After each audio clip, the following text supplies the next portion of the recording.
ও মা গো, বাবা গো, মরে গেলাম গো। প্লিজ আপনি আমাকে ছেড়ে দেন, আমি আর সহ্য করতে পারছি না, খুব ব্যথা লাগছে। এই, একদম চুপ। পাশের রুমে গেস্ট রয়েছে, ওরা শুনতে পারলে কি মনে করবে? তা আমি কি করব? প্লিজ আপনি আমাকে ছেড়ে দিন, আমার খুব ব্যথা লাগছে, আমি আর সহ্য করতে পারছি না। এই বলে নেহা আবারও কান্না করতে লাগলো। কিন্তু রাফি এসবের কোনো তোয়াক্কা করলো না। সে তার মতো করে তার কাজ চালিয়ে যেতে লাগলো। আজ তার বাসরাত বলে কথা। 26টা বছর অপেক্ষা করেছে শুধুমাত্র এই একটা রাতের জন্য। আর এখন কি সে বউকে ছেড়ে দেবে নাকি? যদিও মেয়েটা তার স্বেচ্ছায় হয়নি, তারপরেও তো বাসরাত বলে কথা। প্রায় আধা ঘন্টা পর রাফি নেহাকে ছেড়ে দেয়। তারপর আলমারি থেকে একটা লুঙ্গি বের করে সোজা ওয়াশরুমে ঢুকে বল। এদিকে নেহা ব্যথায় কাতরাচ্ছে, সোজা হয়ে বসতে পর্যন্ত পারছে না। অনেক কষ্টে নিজেকে তুলে একটু হেলান দিয়ে বসে, কিন্তু খুব ব্যথা করছে। নেহা পেটে হাত দিয়ে বসে আছে। এদিকে রাফি ওয়াশরুমে গিয়ে প্রায় 20 মিনিট শাওয়ার নেওয়ার পর ওয়াশরুম থেকে বের হয়ে আসে। নেহা রুমের দরজা খোলার আওয়াজ পেয়ে একটু নড়েচড়ে বসলো। আর তখনই দেখতে পেল পুরো বিছানার চাদরটা রক্তের দাগে লাল ছোপ ছোপ হয়ে আছে। অপরদিকে নেহার শরীরে ওই মুহূর্তে একটা সুতাও ছিল না, কারণ রাফি তার শরীর থেকে সমস্ত বস্ত্র ছিনিয়ে নিয়েছিল। তাই নেহা তাড়াতাড়ি করে বিছানার চাদরটা দিয়ে নিজের শরীরটা ঢেকে নেওয়ার ব্যর্থ প্রচেষ্টা করতে লাগলো। ততক্ষণে রাফি রুমের ভিতরে চলে এসেছে। নেহাকে এমন অবস্থায় দেখে রাফি হুঙ্কার দিয়ে বলে উঠল, এই মেয়ে, কি সমস্যা তোমার? এখনো সংসেজে এখানে বসে আছো কেন? তাড়াতাড়ি ওয়াশরুমে যাও, ফ্রেশ হয়ে এসো। রাত অলরেডি 3টা বেজে গেছে, আমাকে ঘুমাতে হবে। আমার খুব ব্যথা লাগছে, আমি নড়াচড়াও করতে পারছি না। আপনাকে তো তখন বললাম, কিন্তু আপনি তো আমার কোনো কথাই শুনলেন না। এই দেখো, একদম ঢং করবে না। ঢং করা আমার একদম ভালো লাগে না। যখন এগুলো করতেই পারবে না, তখন বিয়ে করেছিলে কেন? আচ্ছা দেখুন, আপনার সঙ্গে তো আমার বিয়ে হয়েছে, আমি আপনার বৈধ স্ত্রী। আপনি আমার সঙ্গে শারীরিক সম্পর্ক করতে পারেন, কিন্তু তাই বলে আপনি আমার সঙ্গে প্রথম দিনই জোর করে এভাবে করবেন? তাছাড়া আপনার আর আমার বয়সের পার্থক্যটা দেখেছেন? আপনি একজন পুলিশ অফিসার, আর আমি এই সবে মাত্র ইন্টার 2য় বর্ষের ছাত্রী। যখন এতই কুচি কুচি, তাহলে বিয়ে কেন করেছিলে? বিয়ে না করলেই তো পারতে। তোমার বাবা মাকে বলে দিতে তোমার এখনো স্বামীর সঙ্গে সেক্স করার মতো সময় হয়ে ওঠেনি। এই কথা বলে রাফি ওয়ার্ড্রপ থেকে সিগারেটের প্যাকেট নিয়ে ব্যালকনিতে চলে গেল। এদিকে নেহা বিছানার ওপর বসে বসে কান্না করছে। সে কিছুই ভাবতে পারছে না কেন তার সঙ্গে এরকম হচ্ছে। এই মানুষটা তো নিজের ইচ্ছে তাকে বিয়ে করেছে, তাহলে কেন সে তার বউয়ের সঙ্গে এরকম আচরণ করছে? নেহা কোনো রকমে বিছানা থেকে নেমে আলমারি থেকে একটা শাড়ি নিয়ে ওয়াশরুমে ঢুকে গেল। ওয়াশরুমে ঝর্ণা ছেড়ে দিয়ে নেহা ইচ্ছামতো কান্না করছে, যাতে এই কান্নার আওয়াজ কেউ শুনতে না পায়। প্রায় ঘন্টা খানেক পর ফ্রেশ হয়ে ওয়াশরুম থেকে বের হয়ে আসে নেহা, কিন্তু সে ঠিকমতো হাঁটাচলা করতে পারছিল না, তার খুব ব্যথা করছিল। এদিকে নেহার রুমে এসে দেখে রাফি অনেকক্ষণ আগেই বিছানায় শুয়ে ঘুমিয়ে পড়েছে। তাই সে আস্তে আস্তে বিছানার উপর বসে পড়ে। বেশ কিছুক্ষণ বসে থাকার পর তার চোখে ঘুম লেগে আসছিল। তাই সে মনে মনে ভাবলো, যা হওয়ার তা হয়ে গেছে, এবার অন্তত একটু ঘুমিয়ে নেওয়া যাক। এই কথা ভেবে নেহা যেই না বিছানার অপর পাশে শুতে যাবে, তখনই রাফি আবারও চিৎকার দিয়ে ওঠে। এই মেয়ে, কি সমস্যা তোমার? তুমি এখানে শুতে এসেছো কেন? আমি কি তোমাকে বলেছি নাকি এখানে শোবার জন্য? তাহলে আমি কোথায় শোবো? সেটাকে আমি তোকে বলে দেবো নাকি? তবে ভুল ভুল করেও আমার সঙ্গে একই বিছানা ঘুমানোর দুঃসাহসটাও দেখাবি না। আপনি আমার সঙ্গে এরকম করছেন? এই দেখ, একদম ফটর ফটর করবি না। এখন আমার ঘুমানোর সময়, আমি ঘুমাবো, কোনো বিরক্ত নয়। ধমক দিয়ে এই কথাটা নেহাকে বলে রাফি অপর পাশে যেয়ে ঘুমিয়ে পড়ল। এদিকে নেহা কোনো উপায় না পেয়ে বিছানা থেকে একটা বালিশ নিয়ে সোফায় গিয়ে ঘুমিয়ে পড়ে। পরের দিন সকালবেলা ঘুম থেকে উঠে রাফি দেখতে পায় না হাসফ এসে ঘুমাচ্ছে। তখন সকালে 7টা বাজে। রাফি তখনই নেহার চোখে এক গ্লাস পানি ঢেলে দিল। নেহা ধরফর করে উঠে বসলো আর তারপর বলতে লাগলো, কি হলো, আপনি এভাবে আমার উপর পানি ঢাললেন কেন? তো কি তোকে কোলে নিয়ে নাচবো নাকি আমি? সকাল কয়টা বাজে দেখেছিস? এখনো জমিদারের মেয়ের মতো ঘুমাচ্ছিস কেন? তাড়াতাড়ি কিচেনে যা, আমার জন্য চা বানিয়ে নিয়ে আয়। আচ্ছা ঠিক আছে। এই বলে নেহা কিচেনে চলে গেল। তো ভিউয়ার্স, কি হচ্ছে আপনারা বুঝতে পারছেন না তো রাফি কেন নেহার সঙ্গে এরকম করছে? তো চলুন একটু ফ্ল্যাশব্যাক থেকে ঘুরে আসি। আজ থেকে 1 মাস আগে নেহা কলেজ থেকে বাড়িতে ফিরছিল, তখনই হঠাৎ দেখতে পায় একটা গাড়ি অ্যাক্সিডেন্ট করে রাস্তার পাশে পড়ে আছে। নেহা তখন তার বান্ধবীদের নিয়ে ওইদিকে এগিয়ে যায়। দেখতে পায় গাড়ির ভিতরে একজন মধ্যবয়স্ক লোক অজ্ঞান হয়ে পড়ে আছে, তার কপালে চোট লেগেছে। তখন নেহা তার বান্ধবীদের সহায়তায় ওই ভদ্রলোককে নিয়ে হসপিটালে চলে যায়। ওই ভদ্রলোকের জ্ঞান ফিরে না আসা পর্যন্ত নেহা সেখানেই অবস্থান করে। যখন জ্ঞান ফিরে আসলো তখন নেহা ওই ভদ্রলোকের সঙ্গে কথা বলতে গেল। আঙ্কেল, আপনার বাড়ির কোনো নাম্বার আছে যাতে আমরা আপনার বাড়ির লোকের সঙ্গে যোগাযোগ করতে পারি? আমার মোবাইলে দেখো, রাফি নামের একটা নাম্বার সেভ করা আছে। ওটা আমার ছেলের নাম্বার। আর তুমি আমার ছেলেকে ফোন করে জানিয়ে দাও। নেহা তখন ভদ্রলোকের মোবাইলটা নিয়ে রাফি নামের সেভ করা নাম্বারটাতে ফোন দেয়। 2-3 বার ফোন হতেই রাফি ফোনটা রিসিভ করে আর তারপরেই বলতে থাকে, বাবা, তোমাকে কতবার বললাম আমার ডিউটি টাইমে ফোন দিবে না, আমি ডিউটিতে আছি। আরে মশাই, আপনি তো যা ইচ্ছে তাই লোক। এদেরকে আপনার বাবা অ্যাক্সিডেন্ট হয়ে গেল আর আপনি বলছেন আপনার বাবা যাতে আপনাকে ফোন না দেয়? হোয়াট? এসব আপনি কি বলছেন? আমার বাবার অ্যাক্সিডেন্ট হলো কি করে আর এখন কোথায় আছে? নেহা তখন তাকে সমস্ত ঘটনা খুলে বলে আর তারপর হসপিটালের অ্যাড্রেস দিয়ে দেয়। ঘন্টা খানেকের মধ্যে সেখানে এসে পৌঁছায়। এদিকে সন্ধ্যা হয়ে আসছিল, তাই নেহা ভদ্রলোককে বলে, আঙ্কেল, সন্ধ্যা হয়ে আসছে, আপনার ছেলে এখনো এখানে এসে পৌঁছায়নি। তবে আমাকে তো বাড়িতে ফিরে যেতে হবে, বুঝতেই তো পারেন আমি মেয়ে মানুষ আর এটা গ্রাম এলাকা।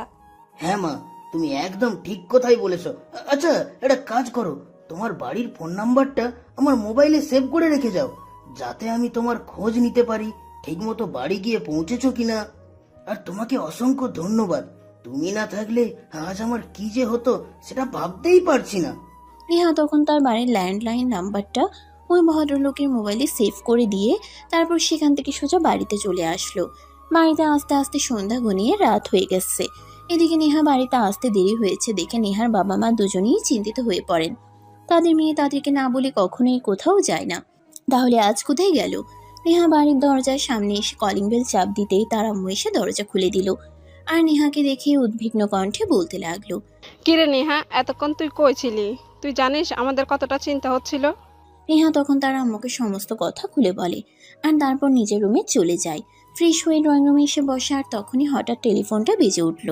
নেহা আস্তে আস্তে উঠে গিয়ে টেলিফোনটা রিসিভ করে আর তখনই অপর প্রান্ত থেকে শুনতে পায়, আমি হসপিটাল থেকে বলছি, আপনাদের মেয়েটা বাড়িতে পৌঁছেছে? হ্যাঁ আঙ্কেল, আমি বলছি, এই তো কিছুক্ষণ আগেই বাড়িতে এসে পৌঁছলাম। এবার আপনার খবর কি সেটাই বলুন, আপনার শরীর এখন কেমন আছে? এই তো মা, আলহামদুলিল্লাহ, আল্লাহর রহমতে আগের চাইতে এখন বেটার ফিল করছি। আর আমি কাল সকালে এখান থেকে চলে যাব। আমার ছেলে আমাকে নিতে এসেছে। তুমি কাল সকালে একবার আসবে আমার সঙ্গে দেখা করতে? ঠিক আছে আঙ্কেল, কোনো সমস্যা নেই, আমি সকাল সকাল চলে আসব আপনার সঙ্গে দেখা করতে। এই বলে নেহা রাফির আব্বুর সঙ্গে কথা বলা শেষ করে। তখনই পাশ থেকে তার আম্মু এসে তাকে বলে, কিরে, কে ফোন করেছিল? কার সঙ্গে কথা বলছিলি? আম্মু, তোমাকে যে ওই আঙ্কেলটার কথা বলেছিলাম না, ওই আঙ্কেল আমাকে ফোন করেছিল। উনি বলল কাল নাকি উনি এই হসপিটাল থেকে চলে যাবেন, ওনার ছেলে ওনাকে নিতে এসেছে, তাই কাল সকালে যেন আমি একবার ওনার সঙ্গে দেখা করি। নেহার আম্মু তখন আর কোনো কথা না বলে চুপচাপ সেখান থেকে চলে গেলেন। এদিকে নেহা ফোন রেখে দিয়ে নিজের রুমে চলে গেল আর পড়তে বসলো। পরের দিন সকালবেলা একটু তাড়াতাড়ি করেই ঘুম থেকে উঠে নেহা, তারপর ফ্রেশ হয়ে নাস্তা করে চলে গেল হসপিটালে। নেহা রাফির আব্বুর সঙ্গে বসে কথা বলছে, এমন সময় রাফি কেবিনের ভিতরে আসার তার আব্বুকে বলে, আব্বু চলো, অ্যাম্বুলেন্স এসে গেছে, আমাদের চলে যাওয়ার সময় হয়ে গেছে। রাফির গলার আওয়াজ শুনে রাফির দিকে ফিরে তাকায় নেহা আর তখনই দেখতে পায় ফর্সা লম্বা এক সুদর্শন পুরুষ দাঁড়িয়ে আছে। কিন্তু চেহারাটা ফর্সা হলে কি হবে, একদম বাংলার পাঁচের মতো করে রেখেছে। দেখে মনে হয় জন্মের পর ওর মুখে মধু দেওয়া হয়নি। নেহা তখন আর নিজের থেকে রাফির সঙ্গে কোনো কথা বলল না। নেহা রাফির আব্বুর সঙ্গে কথা বলা শেষ করে হসপিটাল থেকে বের হয়ে আসে, সেখান থেকে সোজা কলেজে। এদিকে রাফি তার আব্বুকে নিয়ে ঢাকায় ফিরে আসে। ঢাকায় এসে রাফি তার আব্বুকে বাসায় রেখে নিজের ডিউটিতে চলে গেল। তারপর চলে গেল প্রায় 15 দিন সময়। ইতিমধ্যে মাঝে মধ্যেই রাফির আব্বু নেহার বাড়িতে ফোন দিয়ে নেহার সঙ্গে কথা বলতো। নেহা এবং তার ফ্যামিলির মানুষ সবাই এই বিষয়টা নিয়ে খুব পজিটিভভাবেই নিত। তবে রাফির আব্বুর মনে ছিল অন্য চিন্তা, কারণ তিনি নেহাকে প্রথম থেকেই নিজের ছেলের পুত্রবধূ হিসেবে পছন্দ করেছিলেন। নেহা মধ্যবিত্ত ফ্যামিলির মেয়ে হলেও আচার ব্যবহার এবং চেহারার দিক থেকে সে ছিল অন্যান্য, যেমন ফর্সা চেহারা, লম্বা চুল, হরিণের মতো টানা টানা চোখ, গোলাপের পাপড়ির মতো ঠোঁট, সবকিছু মিলিয়ে একদম পারফেক্ট। রাফির আব্বু একটু মোটামুটি সুস্থ হলেন। সেদিন ছিল শুক্রবার। রাফি বাড়িতেই ছিল। রাফি আব্বু রাফিকে নিজের রুমে ডেকে নিলেন আর তারপর বললেন, রাফি, আমি তোমাকে কিছু বলতে চাই, আশা করি তুমি আমার কথাটা শুনবে। আব্বু, কখনো তো এমনটা হয়নি যে আমি তোমার কোনো কথা শুনিনি। তোমার ইচ্ছাতেই আমি পুলিশের চাকরি নিয়েছি। তখন রাফির আব্বু বলতে শুরু করে তিনি নেহাকে প্রথম দেখেছিলেন সেদিন থেকেই তিনি নেহাকে নিজের পুত্রবধূ বানানোর ইচ্ছে পোষণ করেছিলেন। কিন্তু এতদিন তিনি এই কথা কাউকে বলেননি। তাই এখন তিনি চান নেহাকে রাফির সঙ্গে বিয়ে দিয়ে এই বাড়িতে নিয়ে আসতে। তারপর তিনি রাফির মতামত জানতে চান। তখন রাফি বলে, ঠিক আছে বাবা, কোনো সমস্যা নেই। তুমি যখন বলছো তাই হবে। তোমার পছন্দ বলে কথা, আমি তো সেই পছন্দ কখনোই অবমাননা করতে পারি না। রাফির এই কথাতেই রাফির বাবা আসে নেহাদের বাড়িতে। আর নেহার বাবা মায়ের সঙ্গে কথা বলে ছেলে পুলিশের চাকরি করে। এই কথা শুনে নেহার বাবা মাও রাজি হয়ে গেলেন। কিন্তু রাফির মনে চলছিল অন্য চিন্তা, কারণ রাফি নেহাকে কখনোই মন থেকে নিজের বউ হিসেবে পেতে চায়নি। তার প্রথম এবং প্রধান কারণ হলো রাফি অন্য একজনকে পছন্দ করে। তবে এই কথা রাফির বাবা মা কেউ জানতেন না। তাই তো তারা রাফির জন্য বিয়ের সম্বন্ধ খুঁজছিল। এমনকি রাফির বাবা যখন রাফির বিয়ের কথা রাফিকে বলল, তখন রাফি কিন্তু তার আব্বুকে এই কথা বলেনি যে সে অন্য একটা মেয়ের সঙ্গে রিলেশনে আছে। তারপর দুই পরিবারের সম্মতিতেই রাফি আর নেহার বিয়ে হয়। কিন্তু রাফির বিয়ে হয়ে গেছে এই ব্যাপারে রাফির গার্লফ্রেন্ড কিচ্ছু জানতো না। তার একমাত্র কারণ হলো রাফির গার্লফ্রেন্ড যখন লন্ডনে ছিল পড়াশোনার জন্য। এদিকে নেহা ছিল তার বাবা মায়ের একমাত্র সন্তান। তার বাবা মা যেহেতু রাফির সঙ্গে তার বিয়ে ঠিক করেছিল, তাই সে আর অমত করেনি। তাছাড়া রাফিকে দেখে তার একটু ভালোই লেগেছিল। ছেলে পুলিশ অফিসার, তার উপর আবার দেখতে শুনতে মাশাল্লাহ, তাহলে তো অপছন্দ করার কোনো কারণ নেই। তাই তো তাদের বিয়েটা হলো। নেহা মনে মনে ভেবেছিল বিয়ের পর সে ভালোই সুখে শান্তিতে থাকতে পারবে, কারণ তার শ্বশুর একজন ব্যবসায়ী, তাদের টাকা পয়সা সম্পদ কোনো কিছুর অভাব নেই। তার উপর আবার রাফি পুলিশের চাকরি করে। কিন্তু তার সেই আশাই গুড়ে বালি। রাফি নেহাকে প্রথম থেকেই পছন্দ করেনি, শুধুমাত্র তার বাবার পছন্দ বলেই সে নেহাকে বিয়ে করেছে। কারণ আর যাই হোক, সে তার বাবার কথা কখনোই অমান্য করে না। মনে অনেক আশা নিয়ে বাসর ঘরে অপেক্ষা করছিল নেহা। রাত আনুমানিক 12:30 বাজে। তখনই বাসর ঘরে প্রবেশ করে রাফি। রুমে আসতেই চিটকানিটা লাগিয়ে দেয় নেহা। তাকান বিছানা থেকে নেমে গিয়ে রাফিকে সালাম করতে চাইছিল, কিন্তু সেটা করতে দিল না। 2 পা পিছিয়ে গেল এবং নেহাকে বলতে লাগলো, এই মেয়ে দেখো, একদম সব আদিক্ষেতা দেখাতে আসবে না। আমার এসব আদিক্ষেতা দেখানো একদম পছন্দ নয়। মানে এসব আপনি কি বলছেন? এত কিছু তোমাকে বুঝতে হবে না, শুধু এইটুকু কথা শুনে রাখো, তোমাকে আমার পছন্দ নয়। শুধু আমার বাবা বলেছেন বলেই বিয়ে করেছি। মানে আপনি তো আইনের রক্ষক, আর আইনের রক্ষক হয়ে এটা বলতে পারছেন? তো কি মহাভারত অশুদ্ধ হয়েছে নাকি? এই দেখো, একদিন এত কথা বলো না। এত কথা বলা আমার একদম ভালো লাগে না। এই বলেই রাফি মাথা থেকে পাগড়িটা খুলে রেখে নেহাকে ধাক্কা দিয়ে বিছানার উপর ফেলে দেয়। নেহা নিজেকে সামলে নিয়ে উঠে বসবে, কিন্তু সেই সুযোগটা না দিয়ে রাফি হাওয়ার বেগে ঠোঁট দুটোতে ইচ্ছা মতো অত্যাচার করতে শুরু করে। নেহা কিছু বলতে চাইলেও বলতে দেয় না। তার স্পর্শে প্রকাশ্যে হিংস্রতা। মনে হচ্ছে যেন কোনো হায়েনা ছিঁড়ে ছিঁড়ে খাচ্ছে তার শিকারকে। আর তারপর কি হলো সেটা তো আপনারা নিজের চোখেই দেখতে পেলেন। এদিকে নেহা চা বানানোর জন্য কিচেনে যায়, কিন্তু সে যেহেতু এই বাড়িতে নতুন, তাই কোনো কিছুই খুঁজে পাচ্ছিল না। সে কিচেনের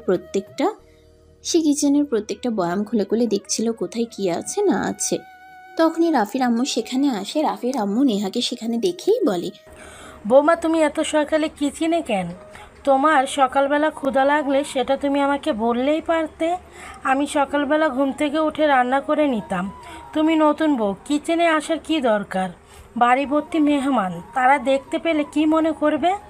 শাশুড়ি মায়ের এই কথা শুনে নেহার জন্য একদম মরে যেতে ইচ্ছে করছে। সে কি করবে কিছুই ভেবে পাচ্ছে না। প্রথম দিন শ্বশুরবাড়িতে এসে এত বড় একটা অপমানের সম্মুখীন হতে হবে কল্পনাও করেনি। তাই সে একদম চুপচাপ দাঁড়িয়েছিল। তার শাশুড়ি মা তার এরকম নীরবতা দেখে আবারও বলতে থাকেন, বৌমা, তুমি রুমে চলে যাও, আমি তোমার জন্য নাস্তা বানিয়ে রুমে পাঠিয়ে দিব। কিন্তু তারপরেও নেহা কোনো কথা না বলে চুপচাপ সেখানেই দাঁড়িয়েছিল। তাই রাফির আম্মা আবারও নেহাকে বলতে থাকে, কি হলো বৌমা, আমি তোমাকে কি বললাম শুনতে পাওনি নাকি? না মানে আসলে আন্টি, আপনার ছেলে বলল উনি নাকি সকালবেলা চা খায়, তাই চা বানিয়ে নিয়ে যেতে। কি বললে তুমি? আমার জন্য এত বড় সাহস? তোমাকে পাঠিয়েছে চা বানিয়ে নিয়ে যাওয়ার জন্য? তুমি এখনই রুমে যাও, ওর সঙ্গে আমি কথা বলে নিব। আন্টি কোনো সমস্যা নেই, আমি চা বানাতে পারি। আপনি আমাকে দিন, আমি বানিয়ে নিচ্ছি। বললাম না আমি বানিয়ে দেব, আর তুমি আমাকে আন্টি কেন বলছো? আম্মু বলতে কোনো অসুবিধা আছে নাকি? না মানে আসলে ও, বুঝতে পেরেছি, তুমি আমাকে নিজের মায়ের মতো ভাবতে পারো না, তাই না? ঠিক আছে, তোমাকে আমাকে তোমার আম্মু বলতে হবে না। লোকের সামনে তুমি আমাকে আন্টি বললেই ডেকো, যাতে আমার মান সম্মানের 12টা বেজে যায়। সরি আম্মু, ঠিক আছে, এখন থেকে তাহলে আম্মু বলেই ডাকবো। এই কথা শুনে রাফির আম্মু বলতে থাকে, তাহলে এখানে আর কোনো কথা নয়, চুপচাপ রুমে চলে যাও। আমি তোমাদের দুজনের জন্যই চা নাস্তা বানিয়ে রুমে পাঠিয়ে দিব। তোমাদেরকে ডাইনিং টেবিলে আসতে হবে না। তোমাদের সবেমাত্র বিয়ে হয়েছে, এখন দুজন দুজনকে সময় দাও। দুজন দুজনের সঙ্গে ভালো একটা বন্ডিং তৈরি করে নাও। সারাটা জীবন তো পড়েই আছে, তখন তো সংসারের দায়িত্ব নিতে হবে, তাই এত তাড়াহুড়া করার কোনো প্রয়োজন নেই। এই কথা শুনে নেহা রুমে চলে আসে। রুমে এসেই পড়ে গেল আরেক মহা বিপদে। খালি হাতে রুমে আসতেই রাফি অগ্নি দৃষ্টি নিয়ে তাকিয়ে থাকে নেহার দিকে। রাফির ওভাবে তাকিয়ে থাকা দেখে নেহার যেন ভয়ে একদম প্রাণ চলে যাওয়ার মতো অবস্থা। সে ভয়ে থরথর করে কাঁপছিল। তখনই রাফি ধমক মেরে বলে ওঠে, কি হলো? আমি না চা বানিয়ে নিয়ে আসতে বলেছিলাম, আমার চা কোথায়? না মানে আসলে আম্মু বলল আম্মু বানিয়ে দেবে। এখনও যদি আমাকে আম্মুর হাতেই খেতে হয় তাহলে বিয়ে করে আমার লাভটা হলো কি? যখন স্বামীকে 1 কাপ চা বানিয়ে খাওয়াতে পারো না, তখন বিয়ে করতে এসেছো কেন? আমি তো গিয়েছিলাম আপনার জন্য চা বানাতে, কিন্তু আম্মু তো আমাকে দিল না, কিচেন থেকে বের করে দিল, বলল রুমে চলে আসতে। তখনই রাফি আবারও নেহাকে অনেক জোরে একটা ধমক দেয় আর তারপর বলতে থাকে, তো দেখো, একদম টালবাহানা দেখাবে না। যাও তাড়াতাড়ি করে আমার জন্য চা বানিয়ে নিয়ে আসো। আমাকে আবার একটু বাইরে যেতে হবে, একজনের সঙ্গে দেখা করতে হবে। নেহা তখন রাফির ধমক শুনে অনেকটা ভয় পেয়ে গেল, আর সে সেখান থেকে একদম দৌড়ে পালালো সোজা কিচেনে। রাফির আম্মু নেহাকে এভাবে হন্তদন্ত হয়ে ছুটে আসতে দেখে বলতে লাগলো, কি ব্যাপার বোমা, কি হয়েছে? তুমি আবার এভাবে দৌড়ে কিচেনে কেন আসলে? তখন নেহা রাফির আম্মুকে উদ্দেশ্য করে বলে, রাফি বলেছে তার হাতে বানানো চা খাবে। তখন রাফির আম্মু একটা মুচকে হাসি দিয়ে চা বানানোর সমস্ত উপকরণ নেহার হাতে তুলে দিয়ে তিনি একটু সাইডে গিয়ে বসলেন। তখনই নেহা তাড়াহুড়ো করে রাফির জন্য চা বানিয়ে নিল, কিন্তু সেই তাড়াহুড়ো করাটাই তার জন্য কাল হয়ে দাঁড়ালো, কারণ সে চায়ে চিনির বদলে লবণ দিয়ে ফেলেছিল। কারণ চিনি আর লবণের কৌটা একই রকম দেখতে ছিল, আর তখনই রাফির আম্মু ভুল করে চিনির জায়গায় লবণের কৌটা দিয়ে ফেলেছিল। এদিকে নেহা তাড়াহুড়ো করে চা বানিয়ে সেটা আর যাক না করেই রুমে নিয়ে চলে গেল, কারণ সে জানতো আর কোনো রান্না তেমন একটা না পারলেও মাশাআল্লাহ চা খুব ভালো করেই বানাতে পারে। রাফি তখনও বিছানার উপরে বসেছিল। নেহা চা হাতে নিয়ে রাফির হাতে তুলে দিল। রাফি এক চুমুক চা মুখে নিতেই বুঝতে পারলো এটাতে চিনির বদলে লবণ দেওয়া আছে। তখনই রাফি চাটা ছুঁড়ে ফেলে দিল, যেটা নেহার পায়ের উপর গিয়ে পড়ল। তখনই নেহা চিৎকার দিয়ে উঠল। ও আল্লাহ গো, পুড়ে মরে গেলাম গো। এই বলে নেহা চিৎকার দিয়ে কান্না শুরু করে দিল। তখনই রাফি ধমক দিয়ে বলতে লাগলো, কি হলো, এভাবে মরা কান্না শুরু করে দিয়েছো কেন? যখন চায়ে চিনির জায়গায় লবণ দিয়েছিলে তখন এটা মনে ছিল না? এদিকে নেহার চিৎকার শুনে রাফির আম্মু কিচেন থেকে দৌড়ে চলে আসলেন। তার হাত ঝাঁকাচ্ছে আর কান্না করছে। তখনই রাফির আম্মু জিজ্ঞাসা করেন কি হয়েছে। তখন নেহা বিষয়টাকে ধামাচাপা দেওয়ার জন্য বলতে থাকে, আসলে আম্মু চা নিয়ে আসার সময় হঠাৎ মাথাটা ঘুরে গেল, আর তখনই চাটা হাতে পড়ে গিয়েছে।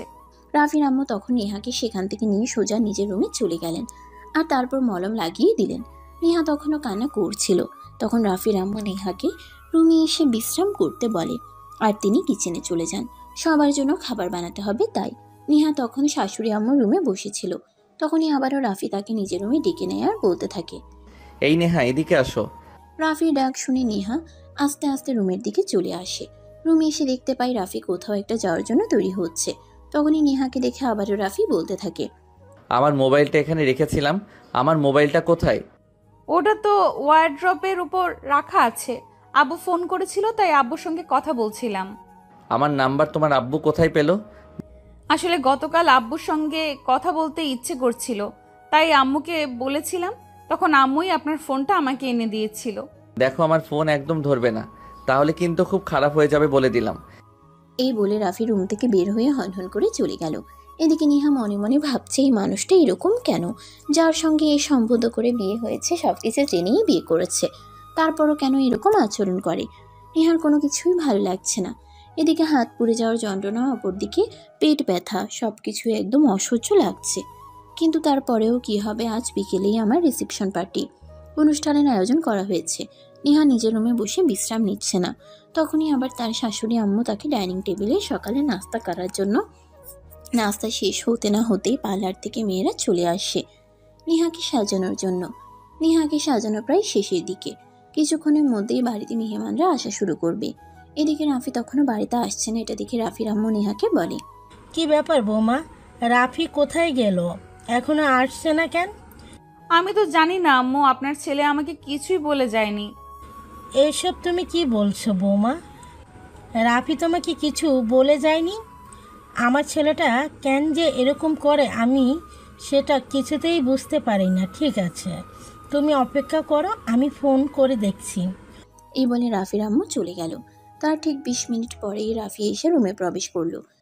নিহাকে এরকম সাজুগুজু করে বসে থাকতে দেখে রাফি বলতে লাগলো, এভাবে শাকচুন্নির মতো সেজেছ কেন? তোমাকে তো এমনিতেই ভালো লাগে। নিজের স্বামীর মুখ দেখে প্রশংসা কে না শুনতে চায় না, ও স্বামীর মুখ থেকে প্রশংসা শুনে অনেকটাই খুশি হয়, কিন্তু মনে মনে একটু কষ্ট পায়, যার জন্য এত কিছু করলো আর সে কিনা বলছে শাকচুনির মতো লাগছে। তারপরেও নেহা নিজের কষ্টটা নিজের মনের মধ্যে রেখেই রাফিকে বলে, তাহলে কি মেকআপ ধুয়ে ফেলবো? ইচ্ছে হলে সার্কাসে গিয়ে জগিং করতে পারো। নেহা তখন আর কোনো কথা না বলে সোজা ওয়াশরুমে চলে গেল আর তারপর মেকআপ ধুয়ে ফেললো। এদিকে তখনই তার শাশুড়ি আম্মু রুমে চলে আসে। নেহাকে মুখ ধুয়ে ফেলতে দেখে তার শাশুড়ি আম্মু তাকে বলে, মেকআপ দিয়ে ফেলেছে কেন? নেহা তখন তার শাশুড়ি আম্মুকে বলে, না মানে আসলে আম্মু, আপনার ছেলে বলছিল আমাকে নাকি এমনিতেই বেশি সুন্দর লাগে, মেকআপ করলে নাকি খুব একটা ভালো লাগে না, তাই।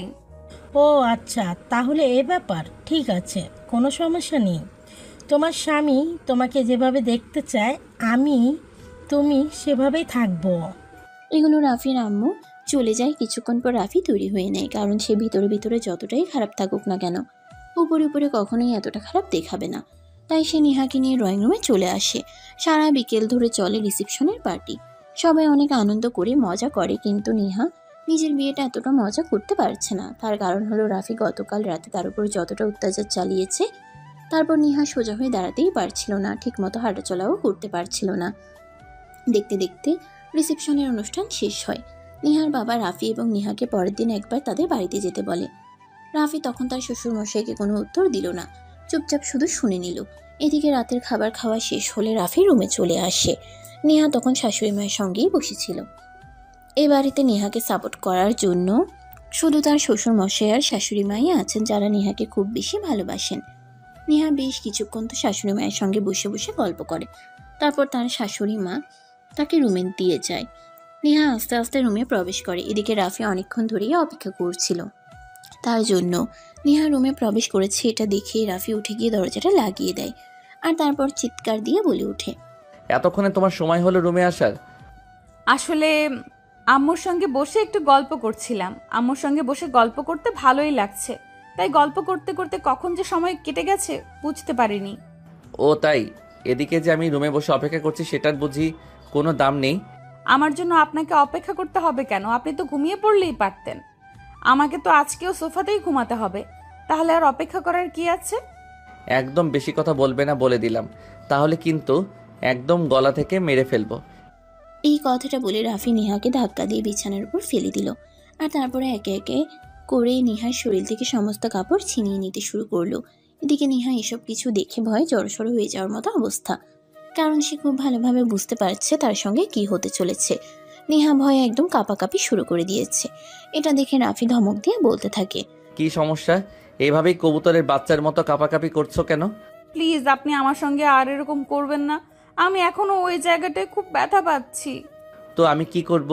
আমি কোনো কথা শুনতে চাই না। বিয়ে যখন হয়েছে তখন তো আমার শারীরিক চাহিদা তোমাকে মেটাতেই হবে। তাছাড়া আমার গার্লফ্রেন্ড এখনও দেশের বাইরে, তাই তার সঙ্গে সময় কাটাতে পারছি না। আর হ্যাঁ, যে কয়দিন এখানে আছো সেই কয়দিন আমার সঙ্গে তোমাকে শারীরিক সম্পর্ক করতেই হবে।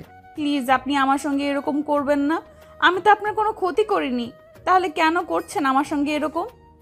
রাফি তখন চিৎকার দিয়ে বলে ওঠে, তুই আমার কোনো ক্ষতি করিসনি। তোর কে করেছে?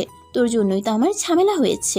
প্রথমে তুই আমার বাবার কাছে এসেছিস, তারপর আবার হয়তো ইমোশনাল কিছু কথাবার্তা বলে আমার বাবার মন গলিয়ে দিয়েছিস। আমার বাবাটা আসলে এরকমই, কেউ ইমোশনাল হয়ে কোনো কথা বলে সেটা সহ্য করতে পারে না। তোদেরকে আবার আর্থিক অবস্থা ভালো নয়, হয়তো সেজন্যই তুই আমার বাবার নজরে আসতে পেরেছিস। কারণ আমার বাবা আবার দুঃখী মানুষদের দেখতে পারে না। এরপর আরো হাজারটা কথা বলতে থাকে রাফি। এই সব কিছু শুনে নেহা একদম কান্না করতে থাকে। কান্না করতে করতে নেহা রাফিকে বলে, দেখুন, আপনি আমাকে যা বলার বলুন, যা করার করেন, কিন্তু আমার ফ্যামিলিকে নিয়ে কোনো বাজে মন্তব্য করবেন না। কেন, খুব গায়ে লাগে বুঝি? তাহলে তুই মধ্যবিত্ত ফ্যামিলির একটা মেয়ে হয়ে আমার মতো একটা ছেলেকে বিয়ে করার দুঃসাহস দেখালি কি করে? কথাগুলো নেহার বুকের উপর উপর হয়ে পড়ছিল রাফি। এদিকে নেহার চোখের পানি গড়িয়ে পড়ছে। নেহা কান্না করতে করতে রাফিকে বলে, একটা কাজ করুন, আপনি যত তাড়াতাড়ি পারেন আমাকে ডিভোর্স দিয়ে দিন। আমি এই সম্পর্ক থেকে মুক্ত হতে চাই। আমি এসব কিছু আর সহ্য করতে পারছি না। আমি তোমাকে মুক্তি দিয়ে দেব। আমি রাফিকে বিয়ে করার শখ হয়েছিল, তাই না? এবার বুঝতে পারবে মজা। এই বলে রাফি আবারও গতকালকে নিয়ে নেহার ঠোঁটের উপর আক্রমণ করে। নেহা ব্যথায় কোকিয়ে উঠল। তখনই রাফি নেহার ঠোঁট দুটো ছেড়ে দিয়ে ঠোঁটের উপর আঙ্গুল দিয়ে বলতে থাকে, চুপ, একদম চুপ। কোনো শব্দ নয়। যদি কোনো শব্দ করেছিস তাহলে তোর এমন অবস্থা করব, তুই হাঁটাচলা করা তো দূরের কথা, সোজা হয়ে বসতেও পারবি না। এই বলে রাফি নেহার ঠোঁটে গলায় ঘাড়ে কিস করতে থাকে। নেহা বুঝতে পারছিল না রাফি তার সঙ্গে কেন এরকম করছে। আবার রাফি দেখে নিজেকে সরাতেও পারছিল না। হাজার হোক পুরুষ, শক্ত দেহ বলে কথা, তার সঙ্গে কি আর পেরে ওঠা যায় এত সহজে? এদিকে রাফি নেহার কষ্টগুলোকে দেখেও না দেখার ভান করে। তার মতোই সে তার কাজ চালিয়ে যেতে থাকে। অপরদিকে নেহা এসব কিছু সহ্য করতে না পেরে জ্ঞান হারিয়ে ফেলে। তারপরেও রাফি নেহাকে ছেড়ে দেয়নি। সে নিজের মনস্কামনা পূর্ণ করে তবেই ছাড়ল নেহাকে। সকালবেলা যখন নেহার জ্ঞান ফিরে আসবে তখন সে দেখতে পেল তার শরীরে একটা সুতো পর্যন্ত নেই। এদিকে সারা শরীর ব্যথায় ছটফট করছে, একটু নড়াতেও পারছে না। সে কি করবে কিছুই ভেবে পাচ্ছে না, তাই সে কান্না করতে শুরু করে। বেশ কিছুক্ষণ চলে যায় এভাবেই। এদিকে সূর্যের আলো ফুটে উঠেছে। নেহা কোনো রকমে বিছানা থেকে উঠে ওয়াশরুমে চলে যায়। তারপরও ফ্রেশ হয়ে এসে সোফায় বসে। ঠিক তখনই তার শাশুড়ি আম্মু তাকে ডাক দেয়। বৌমা, নাস্তা তৈরি করা হয়ে গেছে, নাস্তা খেতে এসো। এই বলে তিনি চলে যান। এদিকে রাফি তখনও ঘুমাচ্ছে। নেহা তখন রাফিকে ডাকতেছে যাবে, তখনই আবার তার মনে ভয় লেগে যায় যদি রাফি আবারও ধমক দিয়ে বসে। তাই নেহা কোনো ডাক না দিয়ে আস্তে আস্তে নাস্তার টেবিলে চলে গেল। স্নেহার শাশুড়ি মা নেহাকে দেখতে পেয়ে বলতে লাগলো, কি ব্যাপার বৌমা, কি হয়েছে? তোমাকে এরকম দেখাচ্ছে কেন? তোমার কি শরীর খারাপ নাকি? হ্যাঁ আম্মু, এই তো মাথাটা একটু ব্যথা করছে। ঠিক আছে, তুমি নাস্তা করে রুমে যাও, আমি তোমার জন্য ওষুধ পাঠিয়ে দিচ্ছি। এই বলে রাফির আম্মু নাস্তার প্লেট নেহার দিকে এগিয়ে দিল। নেহা তখন আর কোনো কথা না বলে নাস্তা খাওয়া শুরু করলো। নাস্তা শেষ হলে সে নিজের রুমে চলে আসে। এদিকে কিছুক্ষণ পর ওই কাজের মেয়েটা এসে নেহাকে মাথা ব্যথার ওষুধই দিয়ে গেল। কিন্তু মাথা ব্যথার ওষুধ খেয়ে কী হবে, তার তো আর মাথা ব্যথা নয়, তার তলপেটে খুব ব্যথা করছে। কাজের মেয়েটা ওষুধ দিয়ে চলে যাওয়ার পর নেহা রুমের দরজাটা লাগিয়ে দিয়ে ব্যালকনিতে গিয়ে বসে রইল। বেশ কিছুক্ষণ পর রাফি ঘুম থেকে উঠল। রাফি ঘুম থেকে উঠে নেহাকে দেখতে না পেয়ে নেহার নাম ধরে ডাকতে থাকে। নেহা তখন ব্যালকনি থেকে উঠে রুমে চলে আসে। রাফি তখন নেহাকে বলতে থাকে, তোমাকে না তোমার আব্বু কাল বলেছিল তোমার আব্বুর বাসায় যেতে, তাহলে রেডি হওনি কেন এখনো? আব্বু তো বলেছে আপনাকে নিয়ে যেতে, কিন্তু আপনি তো এখনো ঘুম থেকে ওঠেননি, তাহলে কিভাবে যাব? আমি যেতে পারবো না, তুমি চলে যাও। আমার এসব ঘুরতে যাওয়া ভালো লাগে না। আর হ্যাঁ, বিকালের মধ্যে চলে আসবে। কিন্তু আব্বু তো বলেছিল আপনাকে নিয়ে যেতে। এই মেয়ে, তোমার কি কানে সমস্যা আছে নাকি? একটা কথা একবার বললে শুনতে পাও না? তোমাকে না বললাম আমি যেতে পারবো না, তারপর কেন আবার বলছো? তোমার 1000 ইচ্ছে থাকলে যেতে পারো, নয়তো যাওয়ার কোনো প্রয়োজন নেই। এই বলে রাফি ওয়াশরুমে ঢুকে গেল। ঠিক তখনই রাফির মোবাইলটা বাজতে শুরু করলো। নেহা তখন মোবাইলটা হাতে নিয়ে দেখে জান পাখি নামে একটা নাম্বার সেভ করা আছে, ওটা থেকে ফোন এসেছে। নেহা তখন খুব ভালোভাবেই বুঝতে পারে এই মেয়েটার জন্যই হয়তো রাফি তার সঙ্গে এরকম কিছু করছে। নেহা তখন মনে মনে কিছু একটা চিন্তা করে ফোনটা রিসিভ করলো। আর ফোন রিসিভ করেই অপর প্রান্ত থেকে শুনতে পেল, কি হলো? তোমাকে কতক্ষণ ধরে ফোন করছি, তুমি ফোন ধরছো না কেন?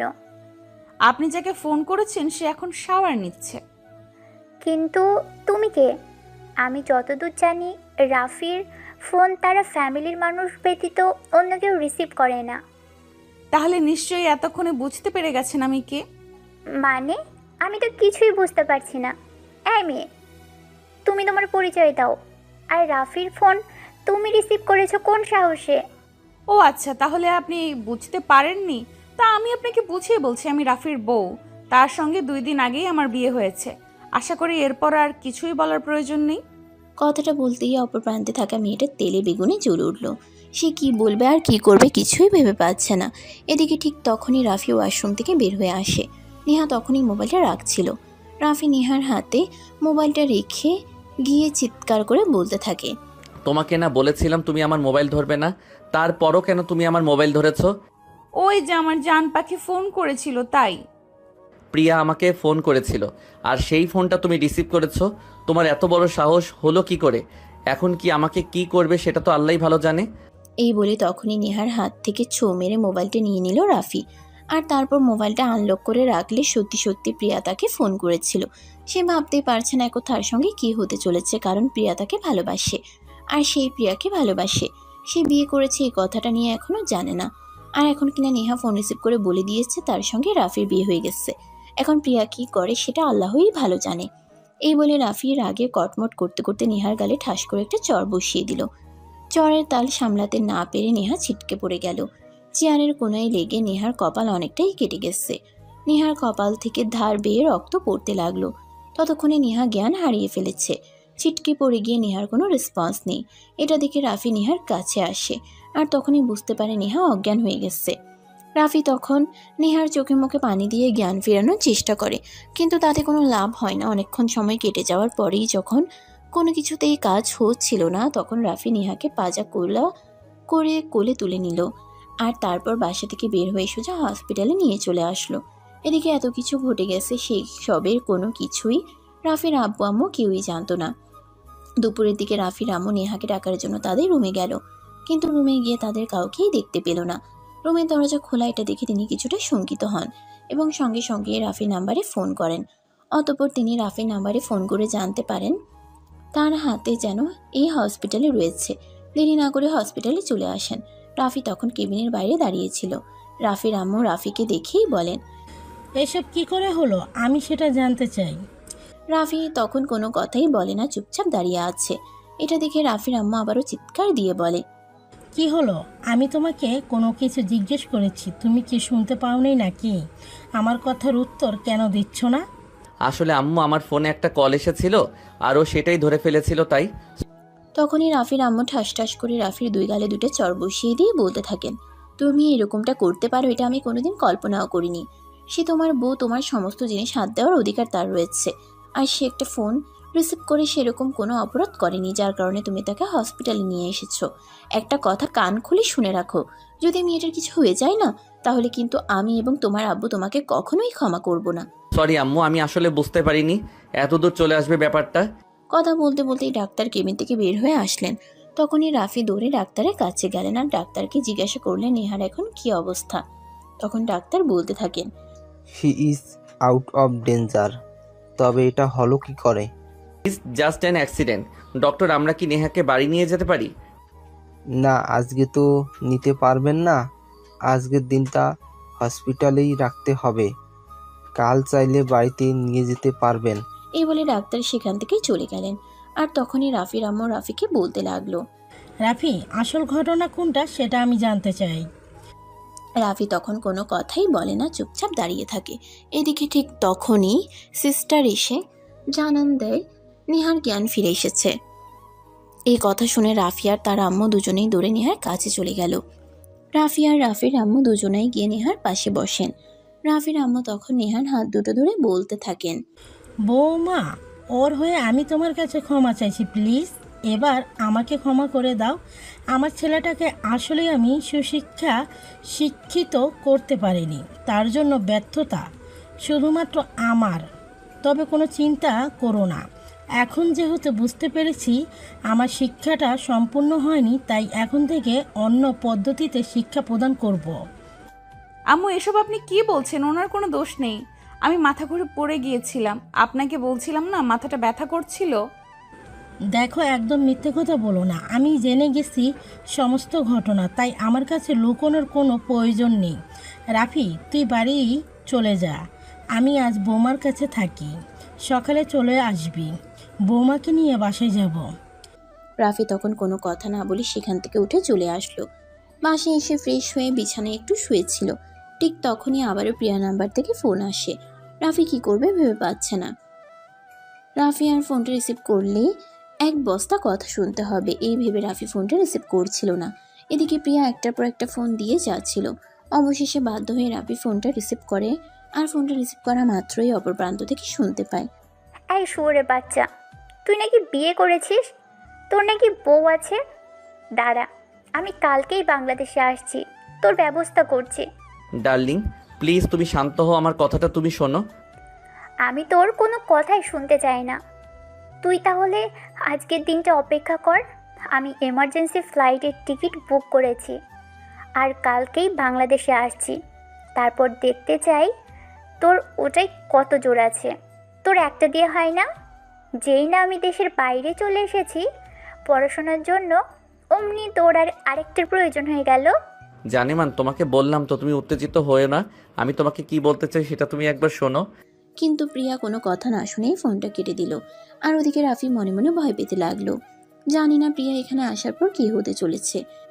এইসব কথা চিন্তা করতে করতে রাফি রাতে খাবার না খেয়ে ঘুমিয়ে পড়ল। সকালবেলা ঘুম ভাঙল তার আম্মুর ফোনে। সকাল 8টা বাজে। তার আম্মু তাকে ফোন দেয়।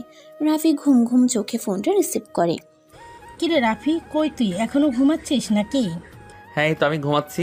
তুমি এত সকালে ফোন করেছো কেন? নেহাকে নিয়ে আমি যে হাসপাতালে আছি সেটা মনে হয় তুই ভুলে গেছিস, তাই না?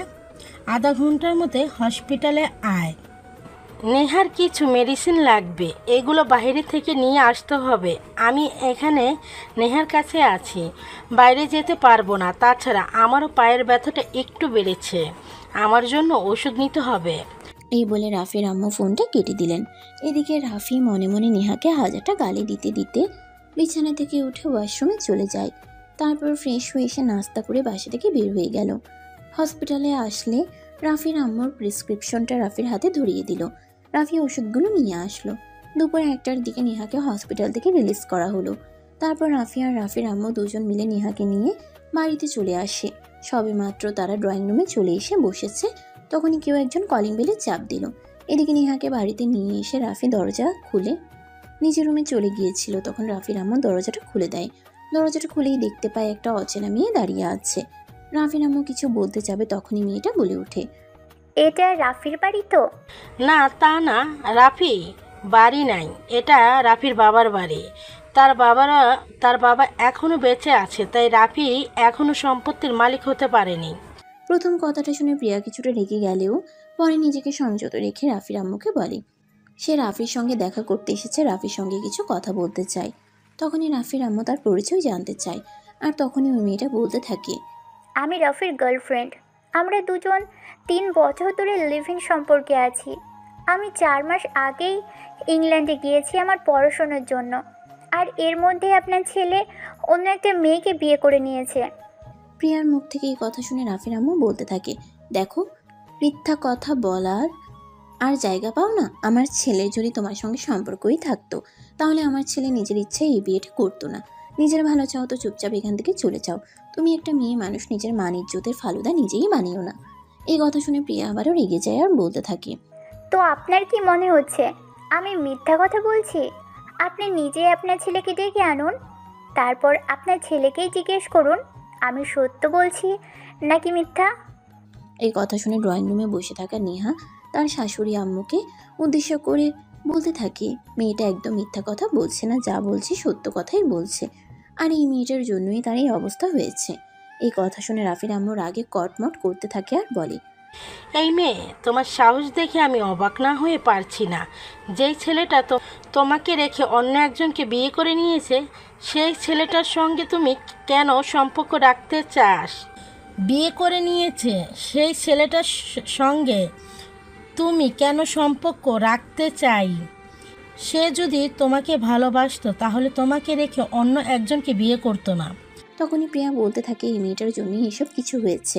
রাফি মনে হয় নিজের ইচ্ছা করে কোনো কিছুই করেনি, তাই সে সরাসরি রাফির সঙ্গে কথা বলতে চায়। এই বলে সে রাফির নাম ধরে ডাকতে থাকে আর চিৎকার করতে থাকে। রাফি তখন আসলে দৌড়ে ড্রয়িং রুমে চলে আসে। প্রিয়াকে দেখে সে ভয়ে থরথর করে কাঁপছে। মনে মনে ভাবছে এ বুঝি ঘূর্ণিঝড়টা হয়ে গেল। তখনই রাফির আম্মু রাফিকে একটা ধমক দিয়ে বলে ওঠে, রাফি, এসব কি হচ্ছে এখানে? এ মেয়েটা এসব কি বলছে? রাফি তখন কোনো কথাই বলে না, চুপচাপ দাঁড়িয়ে আছে। রাফি এভাবে চুপচাপ দাঁড়িয়ে আছে, কোনো কথাই বলছে না। এটা দেখে প্রিয়া দৌড়ে রাফির কাছে চলে যায় আর রাফির হাত দুটো ধরে বলতে থাকে। রাফি যেন সবার সামনে সত্য কথা বলে যায় এবং রাফি যেন সবার সামনে এটা বলে সে প্রিয়াকে ভালোবাসে, তার সম্পর্ক ছিল এবং আছে। কিন্তু রাফি কোনো কথাই বলে না, আগের মতোই চুপচাপ দাঁড়িয়ে আছে। কারণ সে খুব ভালোভাবেই বুঝতে পারছে এখানে সত্য কথা বললেও বিপদ, আবার মিথ্যা কথা বললে তো মহা বিপদ। তাই এখানে কোনো কথা না বলে চুপচাপ দাঁড়িয়ে থাকাই ভালো। তখনই রাফির আম্মু সেখান থেকে এসে রাফির গালে বেশ কয়েকটা চোর বসিয়ে দিয়ে বলেন, ঠাস ঠাস। এই এই দিন দেখার জন্য আমি তোকে পেটে ধরেছিলাম, এইসব নাটক দেখার জন্য আমি তোকে মানুষ করেছিলাম। এই দুই হাতে কত কষ্ট করে তোকে মানুষ করেছি, আর এখন কি না তোর জন্য আমাকে অপমানিত হতে হচ্ছে। আমি ভাবতেই পারছি না, তোর বাবা যদি এসব কথা জানতে পারে তাহলে কি করবে। উনি তো এমনিতে হার্টের রুগী, তারপর কি হয় আল্লাহ জানে। তখনই প্রিয়া আবারও রাফিকে বলতে থাকে, দেখো রাফি, তুমি সব কিছু সবার সামনে খুলে বলো। তুমি ওদের সবাইকে বলো যে তুমি আমাকে ভালোবাসো। ওই মেয়েটার সঙ্গে বিয়েতে তোমার জাস্ট একটা অ্যাক্সিডেন্ট, অন্য কিছুই না। তুমি আমাকে ভালোবাসো আর আমার সঙ্গে থাকতে চাও। এই বলে প্রিয়া রাফির হাত ধরে ঝাঁকাতে শুরু করে রাফি কিছু বলার জন্য, কিন্তু রাফি তখনই চুপচাপ দাঁড়িয়ে আছে। বেশ কিছুক্ষণ চলে যাওয়ার পর রাফি কিছু একটা চিন্তা করে তারপর প্রিয়াকে বলে, রিয়া প্লিজ তুমি এখান থেকে চলে যাও, তোমার জন্য আমার সংসারে কোনো অশান্তি হোক সেটা আমি চাই না। রাফির মুখ থেকে এমন কথা শুনে প্রিয়ার মাথায় যেন আকাশ ভেঙে পড়ল। সে কিছুই ভাবতে পারছে না রাফি কেন তার সঙ্গে এরকম ব্যবহার করছে আর এইসব কথাই বা কেন বলছে। প্রিয়া তখন রাফিকে বলে, রাফি, আমরা দুজন দুজনকে ভালোবাসি, দুজন একসঙ্গে থাকবো বলে প্রতিজ্ঞা করেছি। আমরা লিভ ইন সম্পর্কেও ছিলাম, আর এখন কিনা তুমি আমাকে এসব কথা বলছো? তখন রাফি প্রিয়াকে বলে, যা হবার তা হয়ে গেছে। অতীত নিয়ে চিন্তা করে কোনো লাভ নেই। অতীত আমাদের জীবনে শুধুমাত্র একটা অভিশাপ ছাড়া কিছুই না। অতীত ভুলে যেতে পারলেই জীবন সুন্দর। তখনই প্রিয়া চিৎকার দিয়ে বলে ওঠে, যখন বিয়ে করতে পারবে না, যখন ভালোবাসতে পারবে না, তাহলে সম্পর্কটাকে এতদূর নিয়ে যাওয়ার কি দরকার ছিল? কেন তুমি আমার শরীর ভোগ করেছো? এই দেখো, একদম ইমোশনাল ব্ল্যাকমেল করার চেষ্টা করবে না। তুমি নিজেই আমার কাছে নিজের সমস্ত কিছু মিলিয়ে দিচ্ছ। এখানে তুমি আমার একার দোষ কোথা থেকে দেখতে পাচ্ছ? আমি তো সেটাই বুঝতে পারছি না। তুমি যদি নিজেরই চাই আমার কাছে না আসতে, তাহলে কি আমি তোমার শরীরের উপর আসক্ত হতাম নাকি? আমি যে তোমাকে ভালোবেসেছিলাম, আমি তো তোমাকে বিয়ে করতে চেয়েছিলাম, কিন্তু তুমি তো আমায় ঠকিয়েছো। একটা কথা মনে রেখো, মানুষ কখনো কাউকে ঠকিয়ে সুখী হতে পারে না, তুমিও হবে না। আমার অভিশাপ তোমাদের উপর থেকে যাবে না, আর তুমি কি করে সুখে থাকো সেটাও আমি দেখে নিব। এই বলে প্রিয়া সেখান থেকে চলে গেল। এদিকে ততক্ষণ ধরে সম্পূর্ণ বিষয়টি নীরব দর্শকের মতো দেখে গেছে নেহা। সে কোনো কথাই বলেনি। প্রিয়া চলে যাওয়ার পর রাফির দিকে বলে নেহার কাছে সব কিছুর জন্য ক্ষমা চাওয়ার জন্য। তখনই পাশ থেকে নেহা বলতে থাকে, না আম্মু, সেরকম কিছুই করতে হবে না, কারণ আপনার ছেলে আমাকে সব চাইতে পারে না, আর এখন তো সেটা আপনারা নিজের চোখেই দেখতে পেলেন। তাই এই সংসার ছেড়ে যেতে আমাকে কোনো অজুহাত দেখাতে হবে না। যা সত্য তাই প্রকাশিত, আমি আপনার ছেলের সঙ্গে থাকছি না। কথাটা শুনে রাফির আম্মু বলতে থাকেন, নেহা যদি রাফির সঙ্গে না থাকে তাহলে রাফি তার বাবার সমস্ত সম্পত্তি থেকে বঞ্চিত হবে, আর সে একজন সরকারি কর্মকর্তা। আর বাংলাদেশের নারীদের বিষয়টা কতটা প্রাধান্য দেওয়া হয় সেটা আমরা বাঙালি প্রত্যেকটা নাগরিকই খুব ভালো করে জানি। রাফি তার বউয়ের সঙ্গে ঝামেলা করেছে, এই বিষয়টা যদি তার ডিপার্টমেন্ট অবধি পৌঁছে যায় তাহলে তার চাকরির জায়গায় অপমানিত হওয়া তো খুবই সামান্য একটা বিষয়, চাকরিটাও চলে যেতে পারে। রাফি তার আম্মুর কথা শুনে বেশ কিছুক্ষণ মাথা নিচু করে দাঁড়িয়ে থাকে, আর তারপর নেহার সামনে চলে আসে। নেহার সামনে হাঁটু গেড়ে বসে তার হাত দুটো ধরে বলতে থাকে, প্লিজ সব কিছুর জন্য সরি, তুমি আমাকে ক্ষমা করে দাও, তোমার সঙ্গে আমি অন্যায় করেছি। এই বলে রাফি নেহার হাত দুটো ধরে বলতে থাকে, আমার ওই মেয়ের সঙ্গে আমার সম্পর্ক ছিল, সেটা আমার আগেই ফ্যামিলিকে সবাইকে জানানো উচিত ছিল। কিন্তু আমি পুলিশের চাকরি করি, ঠিক আছে, আমি প্রাপ্তবয়স্ক, সেটাও ঠিক আছে। আমি আমার বাবাকে প্রচণ্ড ভয় পাই। বাবার মুখের উপর কথা বলার সাহস আমার কোনোদিন ছিল না, আর ভবিষ্যতেও হয়তো হবে না। তাই আমি কোনো কিছু ফ্যামিলির কাউকে না জানিয়ে তোমাকে বিয়ে করতে রাজি হয়ে যাই। আর বিয়ের পর তোমার সঙ্গে যেগুলো করেছি সেগুলোর জন্য চাইলে তুমি ক্ষমা করতেও পারো আর নাও করতে পারো, কারণ তোমার সঙ্গে আমি বড্ড বেশি অন্যায় করে ফেলেছি। এই বলে রাফি তার হাত দুটো ধরে কান্না করতে থাকে। নেহা তখন হাত দুটো শক্ত করে ধরে বলে, দেখুন, আপনার কোনো ভুল নেই। আমার সঙ্গে যা কিছু করা হয়েছে সবটাই আমার ভাগ্যের দোষ। তা না হলে কেন আমার বাবা মা এইটুকুন বয়সে আমাকে এত তাড়াতাড়ি বিয়ে দিতে গেল? আর যদি এত তাড়াতাড়ি বিয়ে দিতে না চাইতো তাহলে তো আমার সঙ্গে এসব কিছুই হতো না। তুমি আর এইভাবে বলো না, আমার খুব কষ্ট হচ্ছে কথা বলে নিতে। আমি তো তোমার কাছে ক্ষমা চাইছি, মানুষ মাত্রই তো ভুল করে। তুমি প্লিজ এই শেষবারের মতো আমাকে ক্ষমা করে দাও। এই যে আমি আমার আম্মুর সামনে তোমাকে কথা দিচ্ছি, কখনোই তোমার চোখে আমি পানি আসতে দেব না। সারা জীবন আমি আমার ভালোবাসায় তোমায় আগলে রাখবো। হ্যাঁ বৌমা, তুমি আমার ছেলেটাকে একটাবার ক্ষমা করে দাও। আমি তোমায় কথা দিচ্ছি, এরকম ভুল যদি আমার ছেলে দ্বিতীয়বার কখনো করে তাহলে তোমাকে কিছুই বলতে হবে না। আমি সসম্মানে তোমাকে তোমার বাড়িতে দিয়ে আসবো। এই বলে রাফির আম্মু তখন সেখান থেকে চলে যান আর তাদের দুজনকে নিজেদের মতো একটু কথা বলতে দেন। নেহা তখনও চুপচাপ বসে আছে, কোনো কথাই বলছে না। এটা দেখে রাফি আবারও নেহাকে বলতে থাকে, প্লিজ নেহা, কিছু একটা বলো। আপনি যাতে আপনার বাবার সম্পত্তি থেকে বঞ্চিত না হন তার জন্য এখন আমার সঙ্গে সবকিছু মিটিয়ে নিতে চাইছেন, তাই না? প্লিজ নেহা, যা কিছু হয়েছে সব কিছু ভুলে যাও না। আমি তো তোমার স্বামী, না হয় একটু ভুল করেই ফেলেছি, তাই বলেছি তুমি আমাকে ক্ষমা করবে না। মানুষ ভুল করলে ক্ষমা করা যায়, কিন্তু আপনি তো সবকিছু জেনে শুনে আমার সঙ্গে এরকম করেছেন। রাফি তখন আবারও নেহার হাত দুটো ধরে কান্না করতে করতে বলতে থাকে এই শেষবারের মতো তাকে ক্ষমা করে দেওয়ার জন্য। সে আর কখনোই এরকম করবে না। এখন থেকে নেহাকে সে খুব বেশি ভালোবাসবে, যত্নে রাখবে। এভাবেই চলে যায় বেশ কিছুক্ষণ সময়। নেহা তখন রাফিকে বলতে থাকে, আমার মাথাটা একটু ধরেছে, আমি রুমে গিয়ে একটু বিশ্রাম নিতে চাই। আমাকে একটু রুমে যাওয়ার জন্য হেল্প করবেন? এই কথা শুনে রাফি নেহার হাতটা ধরে একটু দাঁড় করায় আর তারপরেই পাজা কোলে তুলে নেয়। এটা দেখে নেহা বলতে থাকে তাকে নামিয়ে দেওয়ার জন্য, কিন্তু রাফি নেহার কোনো কথাই শুনল না। একদম কোলে নিয়ে সিঁড়ি দিয়ে উপরে চলে আসলো আর তারপর রুমে গিয়ে খাটের উপরে বসিয়ে দিল। নেহার দুই কাঁধ ধরে নেহাকে বিছানায় শুয়ে দিয়ে তারপর নেহার উপর হয়ে রাফি বলতে থাকে, তুমি একটু বিশ্রাম করো, আমি তোমার জন্য চা বানিয়ে নিয়ে আসছি। তারপর দুজনে একসঙ্গে বসে চা খাবো, তাহলেই মাথা ব্যথা কমে যাবে। নেহার দুই কাঁধ ধরে নেহাকে বিছানায় শুয়ে দিয়ে তারপর নেহার উপর হয়ে রাফি বলতে থাকে। রাফির এরকম ব্যবহারে নেহা অবাক না হয়ে পারে না। যে মানুষটা কিনা গতকালকেও তার উপর এত অমানসিক নির্যাতন চালিয়েছে, আর সেই মানুষটাই কিনা এখন তার সঙ্গে এত ভালো ব্যবহার করছে, এটা যেন তার মেনে নিতে কষ্ট হচ্ছে। তারপরও সে চুপচাপ খাটের উপরে শুয়ে রইল।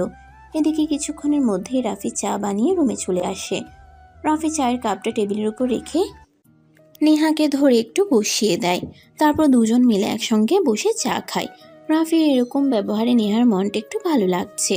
এই প্রথমবার মনে হচ্ছে রাফি উপর থেকে রাগী হলেও ভিতর থেকে খুব ভালো মনের মানুষ। চা খাওয়া শেষ হলে রাফি নেহাকে উদ্দেশ্য করে বলতে থাকে, নেহা, তুমি আমাকে ক্ষমা করেছো তো? দেখুন, এখানে আপনার কোনো দোষ নেই। যা হয়েছে সেটা আমার ভাগ্যের জন্য হয়েছে, তাই আপনার ক্ষমা চাওয়ার কোনো কারণ নেই। তার মানে এখনো তুমি আমাকে ক্ষমা করতে পারোনি, তাই না? কেন করছো তুমি আমার সঙ্গে এরকম?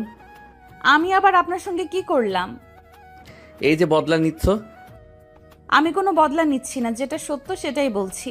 আপনার উপর আমার কোনো রাগ অভিমান নেই। তাহলে বলো, আমাকে ক্ষমা করে দিয়েছো। তুমি যতক্ষণ পর্যন্ত আমাকে ক্ষমা না করবে ততক্ষণ পর্যন্ত আমি আমার মনে কোনো শান্তি পাবো না।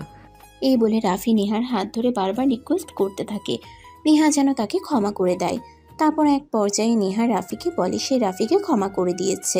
তখনই রাফি নেহাকে বলে, তাহলে ভালোবেসে একবার আমায় জড়িয়ে ধরো।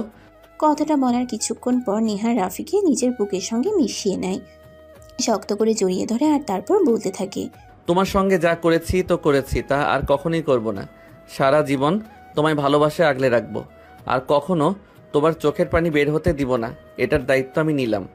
এই বলে রাফি নেহার কপালে আলতো করে একটা ভালোবাসার পরশ এঁকে দেয়। তারপর আস্তে আস্তে নেহাকে আবারও বিছানায় শুয়ে দেয়। তারপর নেহার মাথায় আলতো করে হাত বুলিয়ে দিতে থাকে। এদিকে বিছানায় শুয়ে নেহা কখন যে ঘুমিয়ে গেছে সেটার কোনো খেয়ালই নেই। এদিকে রাফি তখনও তার মাথায় হাত বুলিয়ে দিচ্ছে আর বারবার তার কপালে চুমু খাচ্ছে। এভাবেই চলে যায় প্রায় ঘন্টাখানিক সময়। এদিকে রাফির তো ঘুম চলে আসে। সেও নেহার পাশে বসে থেকেই সে ঘুমিয়ে পড়ে। নেহার যখন ঘুম ভাঙলো তখন সন্ধ্যা হয়ে আসছে। নেহা চোখ মিলে তাকিয়ে দেখে রাফি তার পাশে বসে বসে ঘুমোচ্ছে। তখনই নেহা আস্তে আস্তে উঠে বসার চেষ্টা করে, কিন্তু তখনই তার মাথাটা ঘুরে যায়। তারপরও সে আস্তে আস্তে রাফিকে ডাক দেয়। এই যে শুনছেন, বিছানায় শুয়ে ঘুমান। নেহার কথায় রাফি ঘুম থেকে জেগে ওঠে আর তারপর বিছানায় গিয়ে শুয়ে ঘুমিয়ে পড়ে। তারপর দেখতে দেখতে আরও 3 দিন সময় চলে গেল। ইতিমধ্যে নেহা মোটামুটি সুস্থ, তবে ওই যে কপালের ক্ষত জায়গাটা এখনো পুরোপুরি সারে নাই। আজ রাফি নেহাকে নিয়ে আবার ডক্টরের কাছে যাবে, তাই সকালবেলায় ঘুম থেকে উঠে যায়। তারপর নেহাকে রেডি করে ডাক্তারের কাছে যাওয়ার জন্য তৈরি হয়। তখনই তার আম্মু বলে, তুই সব কিছু ঠিকঠাক করতে পারবি তো, নাকি আমিও আসবো? রাফি তখন তার আম্মুকে বলতে থাকে তার আম্মুর তাদের সাথে যাওয়ার কোনো প্রয়োজন নেই, সে একাই সব কিছু সামলে নিতে পারবে। তাই তার আম্মু তাকে যেতে দেয়। দুজনে মিলে ডক্টরের কাছে চলে আসে। ডাক্তার তখন ব্যান্ডেজ খুলে দেয় আর তারপর বেশ কিছু ওষুধ লিখে দেয় আর নেহাকে কিছুদিন বিশ্রাম নিতে বলে। রাফি ডাক্তারের ফিস বুঝিয়ে দিয়ে নেহাকে নিয়ে হসপিটাল থেকে বের হয়। তখনই হঠাৎ করেই রাফি নেহাকে বলে ওঠে, নেহা, তুমি ফুচকা খেতে পছন্দ করো? ফুচকা তো আমার পছন্দের খাবার, আমি ফুচকা খেতে অনেক বেশি পছন্দ করি।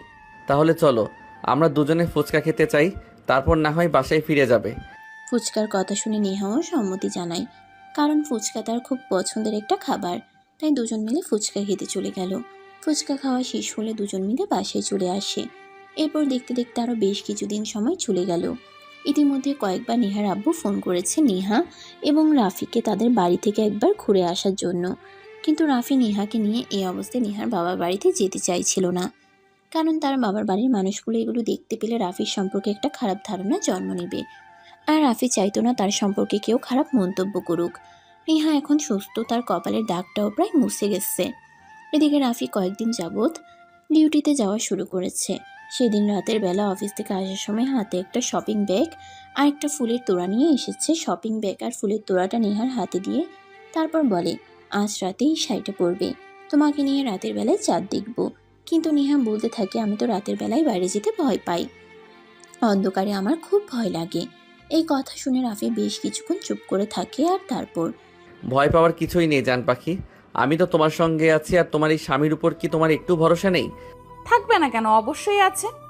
এই বলে নেহা রাফির হাত থেকে দেওয়া শপিং ব্যাগ আর ফুলের তোড়াটা ড্রেসিং টেবিলের উপর রেখে রাফির ড্রেস চেঞ্জ করতে সহায়তা করে আর আলমারি থেকে তাকে ড্রেস এনে দেয় পরার জন্য। তারপর নেহা রাফিকে রুমে বসিয়ে রেখে কিচেনে চলে যায় রাফির জন্য চা বানিয়ে আনতে। কিছুক্ষণ পর চা বানিয়ে নিয়ে এসে দুজনের ব্যালকনিতে বসে চা খায় আর গল্প করে। রাতের খাবার খেয়ে সে আর নেহা সবেমাত্র বেডরুমে এসে বসেছে। রাফি বেডরুমে আসে। নেহা বসে আছে সেটা দেখে রাফি বলতে থাকে, তোমাকে না বললাম শাড়ি পরে রেডি হওয়ার জন্য? তোমাকে নিয়ে চাঁদ দেখতে যাব। আরে বাবা, এই তো সবে মাত্র খাবারটা খেয়ে আসলাম, একটু বিশ্রাম নিতে দাও, তারপর না হয় যাওয়া যাবে। আধা ঘন্টা? ঠিক আধা ঘন্টার মধ্যে রেডি হবে। অলরেডি রাত 9টা বেজে গেছে, তারপর আমি তোমাকে নিয়ে বের হব। এই বলে রাফি মোবাইলটা নিয়ে ফেসবুকে স্ক্রল করতে থাকে। এদিকে কিছুক্ষণ বিশ্রাম নেওয়ার পর নেহা বিছানা থেকে উঠে শাড়ি পরে তৈরি হতে শুরু করে দেয়। রাত 10টার বেশি বেজে গেল। নেহার তৈরি হতে হতে এদিকে রাফি বারবার তাড়া দিচ্ছিল নেহাকে তাড়াতাড়ি করে তৈরি হওয়ার জন্য। ড্রেসিং টেবিলের সামনে বসে কপালে টিপ দিচ্ছিল। তখনই রাফি নেহার পিছনে এসে দাঁড়ায় আর নেহাকে বলে, তোমার চুলগুলো খোলা, এটা খোলা ছিল, তোমাকে অনেক সুন্দর লাগে। রাফির কথায় নেহা চুল খোলাই রাখে আর তারপর সাজগোজ কিছু শেষ করে ড্রেসিং টেবিলের সামনে থেকে উঠে দাঁড়ায়। তখনই রাফি প্রথমবার ভালোবাসার দৃষ্টিতে নেহার দিকে তাকায়। মেয়েটা সত্যি অনেক সুন্দর। রাফি নেহাকে একটা পিঙ্ক কালারের শাড়ি এনে দিয়েছে, সেই সঙ্গে ম্যাচিং করা কিছু কাচের চুড়ি, একটা কাজল, একটা টিপের পাতা আর এক সেট ঝুমকা। নেহা শাড়ির সঙ্গে এসব কিছু পরেছে আর এতে যেন এক অন্যরকম সুন্দর লাগছে। রাফি তখনই বলে ওঠে, আমি তো ঘরে সোনা রেখে লোহার পেছনে ছুটতে গেছিলাম। হয়েছে, আমাকে পাম দিতে হবে না। বিশ্বাস করো, আমি তোমাকে পাম দিচ্ছি না, যা সত্য তাই বলছি। এখন যাবে নাকি? এই বলে দুজন বাসার ছাদে চলে আসে। দোলনায় বসে বসে দুজনে দোলনায় আর আকাশের চাঁদ দেখতে থাকে। তাদের দুজনকে দেখে এই মুহূর্তে মনে হচ্ছে যেন তারা নতুন প্রেমিক প্রেমিকা। এই সবেমাত্র প্রেম শুরু হয়েছে। বেশ কিছুক্ষণ চুপচাপ নীরবতার সহিত কাটলেও হঠাৎ করে রাফি বলে ওঠে, জানো নেহা, আমি না বাচ্চা খুব পছন্দ করি, কিন্তু তুমি তো এখনো অনেক ছোট, সবেমাত্র ইন্টার সেকেন্ড ইয়ারে পড়াশোনা করছো, তাই তোমাকে কিছু বলতে পারছি না। তাহলে কি আপনি বলছেন এখন আমি পড়াশোনা বাদ দিয়ে সংসার করব? তখন রাফি বলতে থাকে, আরে না, একদমই নয়। আমি অন্য সব ছেলেদের মতো নয় যে বউয়ের স্বাধীনতায় হস্তক্ষেপ করব। তাছাড়া তুমি পড়াশোনায় যথেষ্ট ভালো স্টুডেন্ট, তাই আমি চাই আগে পড়াশোনাটা শেষ করো। যদি চাকরি করতে চাও তাও করতে পারো, তারপর না হয় বাচ্চা কাচ্চা নিয়ে চিন্তা করা যাবে। আমাকে তুমি আর 10টা পুরুষ মানুষের মতো মনে করবে না। এই বলে রাফি নেহাকে টান দিয়ে নিজের কাছে টেনে নেয় আর নেহার কানের কাছের চুলগুলো সরিয়ে দিয়ে তার ঘাড়ে মাথা রেখে বলতে থাকে, নেহা, তুমি সারা জীবন থাকবে তো আমার সঙ্গে? চলে গেলে যদি খুশি হন তাহলে তাই করব। তখনই রাফি বলতে থাকে, একদম ফাজলামো মার্কা কথাবার্তা বলবে না। তুমি চলে গেলে আমি খুশি হব কেন? তুমি আমার বিয়ে করা বউ। আমি তো চাই সারা জীবন তুমি আমার সঙ্গেই থাকো। তাছাড়া তোমার মতো মেয়েকে বউ হিসেবে পাওয়া তো ভাগ্যের ব্যাপার। আমার মনে হয় 7 জন্মের ভাগ্য যে আমি তোমাকে নিজের বউ করে পেয়েছি। হয়তো আগের জন্মে কোনো একটা ভালো কাজ করেছিলাম, তারই পুণ্যের ফল এটা। এই কথা শুনে নেহা বলতে থাকে, আমরা মুসলমান, আমরা আল্লাহই বিশ্বাসী। আল্লাহ আমাদের একবারই জন্ম দিয়েছেন আর একবারই মৃত্যু দেবেন। আমাদের পুনর্জন্ম বলতে কিছুই নেই। তারপরে চলতে থাকে তাদের দুষ্টু মিষ্টি প্রেমের গল্প। দুজনে বেশ কিছুক্ষণ গল্প গুজব করে আর এদিকে দেখতে দেখতে রাত দ্বিপ্রহরের দিকে। তখনই রাফি বলে, সারা রাত কি এখানেই বসে থাকবে নাকি? আপনি তো আমাকে এখানে নিয়ে আসলেন। তখনই রাফি নেহাকে বলতে থাকে, দেখো, তুমি আর আমাকে এভাবে আপনি আপনি করে কথা বলো না। ভালোবাসার মানুষের কাছ থেকে আপনি আপনি শুনতে ভালো লাগে না। তুমি আমাকে তুমি করে কথা বলবে, কারণ ভালোবাসার মানুষের মুখে তুমি ডাকটাই সবচাইতে বেশি ভালো লাগে। এই কথা শুনে নেহা বলে, আপনি তো আমার চাইতে বয়সে বড়, তাহলে আমি আপনাকে তুমি করে ডাকবো কি করে? তারপর রাফি বলতে থাকে, আমি তোমার সাথে বয়সে বড়, সেটা ঠিক আছে, কিন্তু আমি তোমার কি হই? আমার জামাই, বুঝতে পেরেছেন? জামাইকে সবাই নাম ধরে তুমি বলেই ডাকে, তাই এখন থেকে তুমিও আমাকে নাম ধরে তুমি বলেই ডাকবে। আমি পারবো না। না হলে কিন্তু আমি খুব রেগে যাব, আর আমি রেগে গেলে কি হবে সেটা কিন্তু তুমি বুঝতেই পারছো। ঠিক আছে, আপনাকে রেগে যেতে হবে না। এখন থেকে আমি আপনাকে তুমি বলেই ডাকবো। এটা বলতেই নেহা রাফিকে শক্ত করে নিজের বুকের সঙ্গে জড়িয়ে ধরে আর নেহার কানের কাছে মুখ নিয়ে আস্তে আস্তে ফিসফিস করে বলে, এই আমার না কষ্ট হচ্ছে। এই কথা শুনে নেহা অনেকটাই চমকে যায় আর তারপর বলতে থাকে, কেন? তোমার আবার কি হলো? কেন কষ্ট হচ্ছে? তোমার শরীর খারাপ লাগছে নাকি? তখনই রাফি একটা শয়তানি মার্কা হাসি দিয়ে উঠে দাঁড়ায় আর তারপরেই নেহাকে টান দিয়ে পাজা কোলে তুলে নেয়। নেহা কিছুটা চমকে যায় আর তারপর বলতে থাকে, এই কি করছো তুমি? পড়ে যাবো তো। রাফি তখন নেহার কথার কোনো উত্তর দেয় না। নেহাকে নিয়ে এসে রুমের ভিতর চলে আসে আর তারপরে দরজাটা বন্ধ করে দেয়। নেহাকে কোল থেকে সোজা বিছানায় শুয়ে দেয়। নেহা শোয়া থেকে উঠে বসতে চাইলে রাফি তাকে আবারও বিছানায় শুয়ে দিয়ে তার উপর হয়ে শুয়ে বলতে থাকে, একদম ওঠার চেষ্টাও করবে না। কেন? কেন আবার কি? তুমি কি কিছুই বোঝো না নাকি? রাফির কথায় নেহা কিছুটা লজ্জা পেয়ে যায়। লজ্জা পেলে মেয়েদেরকে অসম্ভব রকম সুন্দরী লাগে। নেহাও তার ব্যতিক্রম নয়। লজ্জায় টমেটোর মতো লাল হয়ে যায় মুখটা। তখনই রাফি ওই লজ্জা মাখা মুখের গোলাপি ঠোঁট দুটো নিজের দখলে নিয়ে নেয় আর তারপরে ইচ্ছে মতো চুমু খেতে থাকে। এদিকে নেহাও রাফিকে কাছে পাওয়ার তীব্র আকাঙ্ক্ষা প্রকাশ করে। দুজনের চাওয়া পাওয়া যেহেতু এক ছিল, তাই তাদের আর বেশি সময় পোহাতে হলো না। রাফি নেহার 2 ঠোঁটে কিস করতে থাকে, নেহাও রাফির সাথে রেসপন্স করতে থাকে। এভাবেই চলে যায় বেশ কিছু সময়। রাফি নেহার গলায় ঘাড়ে কিস করছে। নেহার নিঃশ্বাস ভারী হয়ে আসছে। সারা ঘরে শুধু তাদের নিঃশ্বাসের শব্দই শোনা যাচ্ছে। তবে আজকে রাফির স্পর্শে কোনো হিংস্রতা নেই, আছে শুধুই ভালোবাসা। সেই ভালোবাসা প্রত্যেকটা মেয়ের চায়। রাফির ভালোবাসা পেয়ে নেহার নিজেকে আটকে রাখলো না। নিজের সমস্ত ভালোবাসা ও রাফিকে উজাড় করে দিল। রাফিকে মন থেকে নিজের কাছে টেনে নিল আর মুহূর্তের মধ্যেই দুজন ভালোবাসার অনন্ত সাগরে ডুবে গেল। সুপ্রিয় ভিউয়ার্স, আমাদের আজকের গল্পটা এই পর্যন্তই ছিল। গল্পটা কেমন হয়েছে নিশ্চয়ই একটা ছোট্ট কমেন্টে জানাবেন। আর সবাই লাইক, কমেন্ট অ্যান্ড শেয়ার করে আমাদের পাশেই থাকবেন। ধন্যবাদ সবাইকে এতক্ষণ সাথে থাকার জন্য। আল্লাহ হাফেজ।